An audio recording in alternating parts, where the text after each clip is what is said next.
রাশিয়ার ব্যাপক ড্রোন হামলা ইউক্রেনের দ্বিতীয় বৃহত্তম শহর খার্কিভের বাসিন্দাদের জন্য বয়ে এনেছে এক চরম দুঃস্বপ্ন।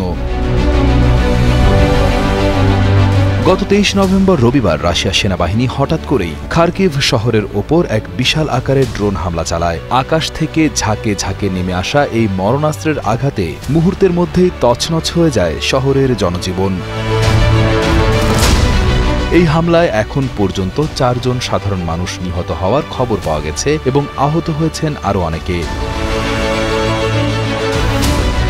সোমবার প্রকাশিত একটি ভিডিওতে দেখা যায় হামলার পর শহরের বিভিন্ন জায়গায় দাউ দাউ করে আগুন জ্বলছে, আর জরুরি সেবা সংস্থার কর্মীরা সেই আগুন নেভাতে এবং ধ্বংসস্তূপের নিচ থেকে মানুষের মৃতদেহ বের করতে প্রাণপণ চেষ্টা করছেন।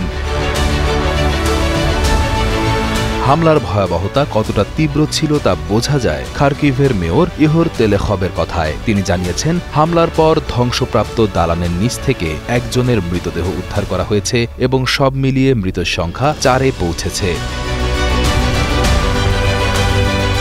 অন্যদিকে আঞ্চলিক গভর্নর ওলেহ সিনেহুবভ জানিয়েছেন, এই ঘটনায় অন্তত ১২ জন মানুষ গুরুতর আহত হয়েছেন। আহতদের মধ্যে ১২ এবং ১১ বছর বয়সী ২ জন ছোট শিশু রয়েছেন।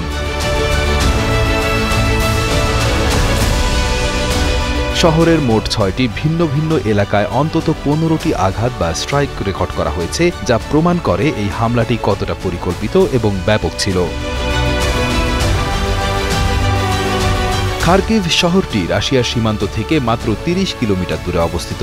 এত কাছে হওয়ার কারণে ৩.৫ বছরেরও বেশি সময় ধরে চলা এই যুদ্ধে শহরটি বারবার রাশিয়ার আক্রমণের শিকার হয়েছে। যুদ্ধের শুরুর দিকে রাশিয়া এই শহরটি দখল করার চেষ্টা করেছিল, কিন্তু খার্কিভের মানুষ সাহসিকতার সাথে সেই চেষ্টা রুখে দিয়েছিল। এরপর থেকে প্রতিশোধ পরায়ণ হয়ে রাশিয়া নিয়মিত এই শহরটিকে লক্ষ্যবস্তু বানাচ্ছে।